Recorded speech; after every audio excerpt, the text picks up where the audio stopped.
বিশালগড় থানার সামনে পুলিশের গাড়ি রাস্তায় পার্কিং করে রাখার ফলে দীর্ঘক্ষণ ধরে আটকে থাকে অগ্নি নির্বাপক দপ্তরের গাড়ি। জানা যায়, রবিবার সকালে বিশালগড় অগ্নি নির্বাপক দপ্তরের অফিসে ফোন আসে দক্ষিণ চুড়েলাম এলাকায় রেলে কাঁটা পড়েছে এক ব্যক্তি। সে খবর পেয়ে দপ্তরের কর্মীরা গাড়ি নিয়ে ঘটনাস্থলে ছুটে গেলে বিশালগড় থানার সামনে দীর্ঘ ৮ ঘন্টা ধরে রাস্তায় আটকে পড়ে থাকতে হয় অগ্নি নির্বাপক দপ্তরের গাড়িটিকে। জানা যায়, রাস্তার দুপাশে বিশালগড় থানার পুলিশের গাড়ি পার্কিং করে রাখা হয়েছে, যার ফলে অগ্নি নির্বাপক দপ্তরের গাড়ি আটকে থাকতে হয়। পরবর্তী সময় দপ্তরের কর্মীরা ঘটনাস্থলে ছুটে গেলে দপ্তরের কর্মীদের উপর উত্তেজিত হয়ে পড়ে এলাকার জনগণ এবং দপ্তরের কর্মীদেরকে আক্রমণ করার চেষ্টা করে, এমনটাই জানিয়েছেন দপ্তরের আধিকারিক। দেখলাম ফায়ার সার্ভিস গাড়ি রাস্তায় আটকে দিছে।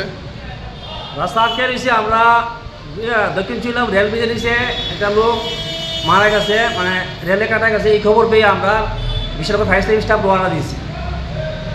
পিএসের সামনে যে সেটা পিএসআর গাড়ি এবং পাবলিকের গাড়ি এখানে প্লামজিয়ে দিয়েছে, যে কারণে আমরা একটু দেরি হয়েছি। আমরা জাকাত দিয়ে বসলাম 85 তারপরে আমরা এই রেল ব্রিজে যে কাটা লোকটারে আমরা বিশালগঞ্জ পিএসে আর এই বিশালগঞ্জ হসপিটালে পৌঁছে দিয়েছি।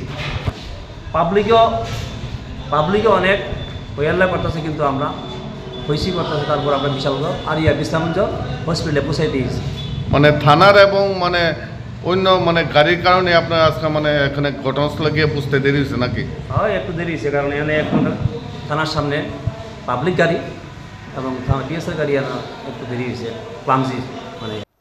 ব্যুরো রিপোর্ট, পাবলিক নাও।